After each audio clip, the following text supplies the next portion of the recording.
Hello guys! For today's video, mangunguha tayo ng mulberry. Ayan siya. Ang daming bunga. Oo. Kung gusto niyo po, punta po kayo dito sa amin sa Kalba. Magbenta ka na din. Pero kung gusto naman niyo pong bumili, ibinibenta rin po namin. Ayan po si Erica Joy. Hello, Aika! Hi! Ang daming bunga. Ate, puno na. Asa na pilagay natin? Teka lang. Teka, at meron dito. Oh, ayan na siya. Ang dami-dami na. Oh. Kung gusto niyo po, punta kayo dito. Free lang. Kayo lang mangunguha. Ayan. Pwede din siyang gawing mulberry. Anong tawag dun, Ate Ika? Jam. Mulberry jam. Ba't hindi natin itry ate? Pwede naman. Di lang natin nasusubukan. Ayan, ang daming bunga. Tingnan nyo, yung puga dito. Laging ginugulat ni Aika dito pag nangunguha kami. Kaya, nabulok na yung egg. Hindi na bumalik yung ibon. Ayun, may isa pa, May isa pang egg. Ipapakita ko sa inyo mamaya yung pugad.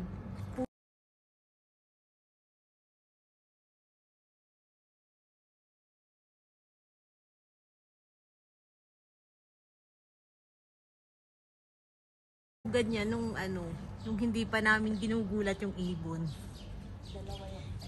Dalawang egg. Ito. Ayan, ang daming bunga, Kahit maliit lang itong puno nito, mayaman naman sa bunga. Kahit everyday manguha, ang dami pa rin, mashallah. Ganyan lang siya kaliit. Sobrang yabong. Yan siya. Yan.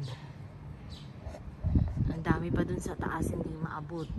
Ginamitan na namin ng hagdan. Yeah, kung gusto nyo, punta lang kayo dito.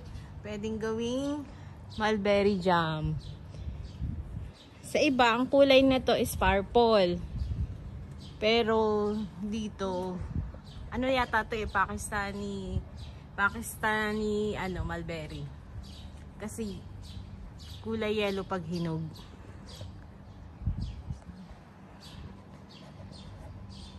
So ayan. Ang daming bunga. Pati andun sa taas. Ayan, lahat yan. Hindi naman masyado kinakain ng ibon. Kaya gusto nyo punta kayo dito. Tapos kayo lang manguha. Akyat sa hagdan. Ito pa,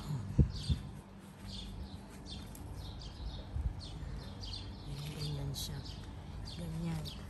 Ganyan siya. Ayan, hindi abot. Ang dami.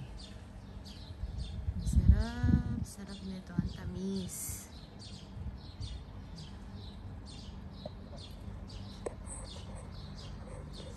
Okay, see you later. Bye.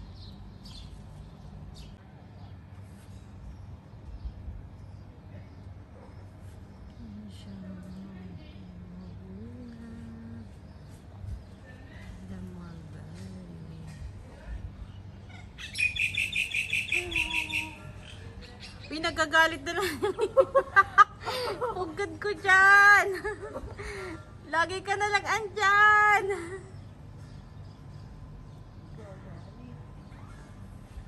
Uy, ayun nga. Siya nga yun, Ate Eka, Oo.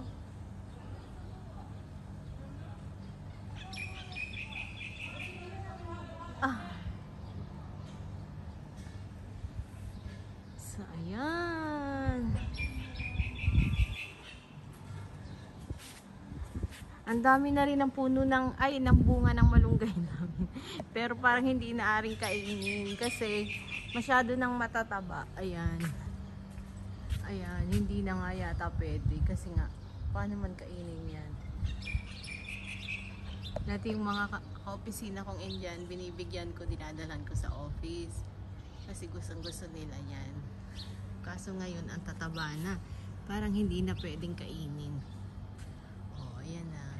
Ayan sila, katataba. Ang sarap pa naman itong diningding.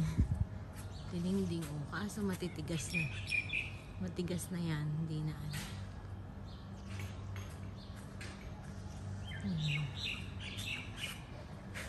May puno din kami ng mangga pero walang bunga this year. Ayan. Tapos ito yung talisay. Talisay sa atin. Alam mo, prutas sa kanila to. Kinakain nila yung balat, sa atin kinakain natin yung pili, yung nuts. Yung nuts mismo, ito sa kanila. Kaso wala pa tong bunga eh. Maliit pa siya. Maliit pa. Sa atin, binabaak natin yan, tapos yun yung ating kakainin. Pero dito, kinakain nila yung balat, ini-slice nila yung balat, tatanggalin. Tapos yung balat mismo, ang kinakain nila, sasawsaw sa suka. Ay, hindi suka, sa asin. Na may lemon. Asin na may lemon. Ayan. Ito, talisay yan. Puno ng talisay. Pero maliit pa lang. Sa neighbor namin, malaki na medyo. Puno ng mangga, ayan, malunggay, tapos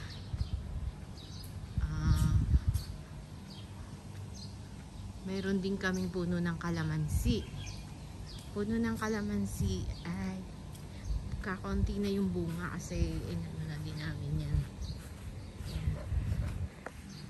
Malaki na siya, pero kakaunti na lang yung bunga kasi pinuputi na ni Mahuya yan. Ayan. Ayan na lang. Konti na lang. Ayan sa baba. Ayan sa baba. Ayan.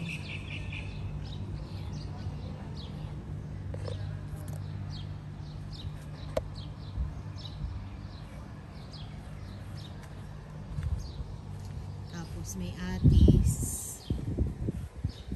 Yung atis, ayan. Medyo hindi siya nakabunga ngayon na maayos. Hindi ko rin alam kung bakit. Konti lang. Pero itong pigs, ayan, ang pigs namin, ang daming bunga ng pigs. Ayan. Oh, may hinog na siya. Ayan, ayan siya. Oh, di ba? May hinog na. Oh, ayan.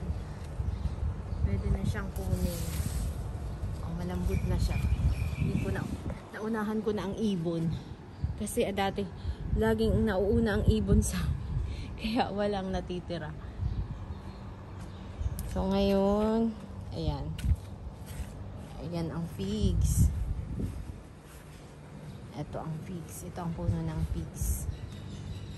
Ayan. Ayan ang bunga. Marami ng bunga pero manaon. Tapos ito yung nilalagay sa soup ng mga Indian. Hindi ko alam kung anong tawag dito. Ayan siya, may bunga din pala to. Pero hindi ko alam kung kinakain yan. Nagbubulaklak sila. Ayan din, may malunggay pa kami dito sa isang side. Madami na din bunga, kaso hindi na pwede yung masyado ng malaki. Masyadong mataba. So, ito naman ang aming chiko. Iba ang shape ng chiko namin eh. Pahaba. Ayan. Marami din bunga dun sa looban. Nasa loob lang. Yung iba bumubulaklak pa. Ayan siya. Bumubulaklak pa. Sana dumami pa yan. Sarap yan. Sobrang tamis niyan. Sobrang tamis. So, ayun na nga. Nandun pa rin si Aika. Nakaakyat. Nangunguha pa rin siya. Uy, tama na. Kinukuha ko dito yung sa bandang labas. Andito, ang dami pa. Oh, andito pa pala. Pwede pa.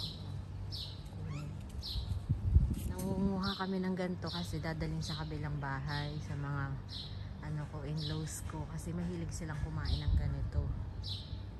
Saka yung mga pamangkin ni Habi, kakain din ng ganito. Mahilig sila. Laging nagbibilin. Ayan. So, ayan. Bye-bye. See you later. Mangunguha ulit ako. Okay.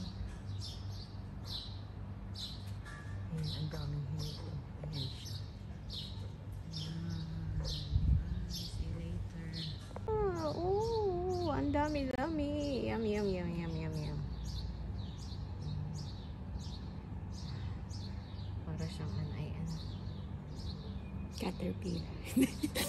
Caterpillar. Ayun, di ay kakainin at para daw caterpillar. Ang dami oh. Yan pa oh. O yan ah. Ay, ito pa nga oh. Grabe. Ito oh. Ayan oh. Hindi ko naabot. Nasa medyo puno-puno oh. O, diba? Isa kaming hasyendera. Yes naman. Hasyendera. Mamumuti ng mulberry. O, diba? O, diba? Dito lang pala kayo magiging hasyendera.